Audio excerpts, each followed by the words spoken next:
once you have a good relationship in place, then you can address what I think is the biggest problem with corporate governance, the area that drives the worst behavior, which is short-termism.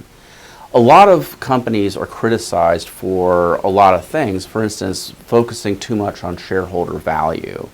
I think that's a little bit misplaced, because what they're really complaining about are the effects of managers focusing on the short-term stock price as opposed to a stock price that would really encompass all of the value of the company into the future, where they're making decisions to bump up earnings today at the expense of potential cash flow or earnings later.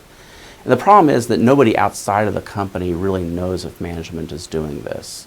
You can't know unless you're in there making decisions saying, gee, we've got to hit that earnings target, and we may have to defer maintenance, or we may have to forego some investments right now in order to do that. Internally, they know they're doing that, but externally, there's no way for us to judge that. There is a great paper, probably I think one of the top papers in the last 20 years, by these academics at Duke University and the University of Washington, where they surveyed CFOs, 400 of them around the country, and asked them, would you impair long-term value in order to meet a short-term earning target? And 3/4 of them said they would.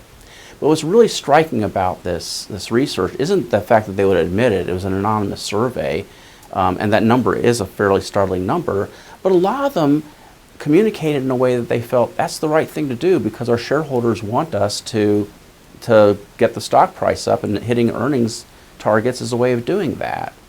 But really, that's a manifestation of the bad interplay between shareholders expecting results in the short term and management conforming to that expectation in a way that's not really good for the shareholders or for the company. So anything we can do to overcome short-termism is going to be good for the ethical culture of a company.